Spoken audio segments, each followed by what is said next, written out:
ایک کام ہے، ایک جز ہے۔ اب بھی ہم چاہتے ہیں کہ جتنا جلد ہو آپریشن مکمل ہو، امن و امان قائم ہو اور تمام آئی ڈی پیز اپنے اپنے علاقوں کو واپس جائیں۔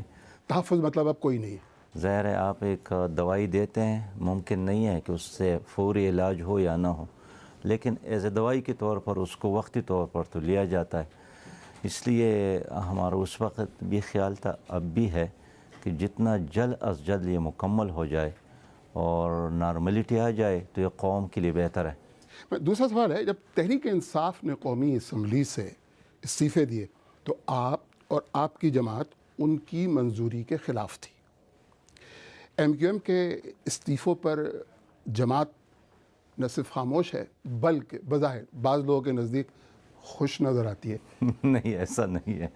ہم اس وقت بھی چاہتے تھے کہ بحران نہ ہو ملک میں، اور ہمیں خطرہ تھا، بلکہ اب تو ہر کوئی یہ گواہی دے رہا ہے کہ اگر وہ مسئلہ حل نہ ہوتا تو اس کے نتیجے میں آئینہ اور جمہوریت کا خاتمہ یقینی تھا، اور اس لیے ہم نے تمام سیاسی جماعتوں کو ساتھ لے کر جرگے کا انتظام کیا، اہتمام کیا، اور اس میں کامیاب بھی ہو گئے۔ لیکن جس طریقے سے پی ٹی آئی والوں کو منانے کی کوشش کی تھی، اس طریقے سے ایم کیو ایم والوں کو منانے کی تو کوشش نہیں کی گئی نا۔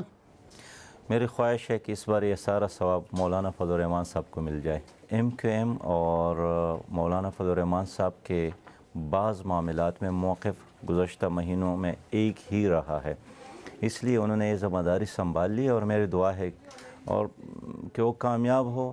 لیکن پہلے لمحے مجھے یقین تھا کہ ایم کیو ایم ایک احتجاج کر رہا ہے، اور احتجاج بھی کسی قومی ایشو پر نہیں بلکہ ایک تنظیمی مسائل پر ان کا احتجاج ہے، اس لیے میرا خیال ہے کہ وہ واپس لیں گے۔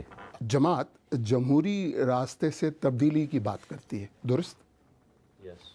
گزشتہ کچھ برسوں میں خود جماعت کے اندر سے اس حکمت عملی کے خلاف اور مسلح جد و جہد کے حق میں دلائل دیے گئے ہیں۔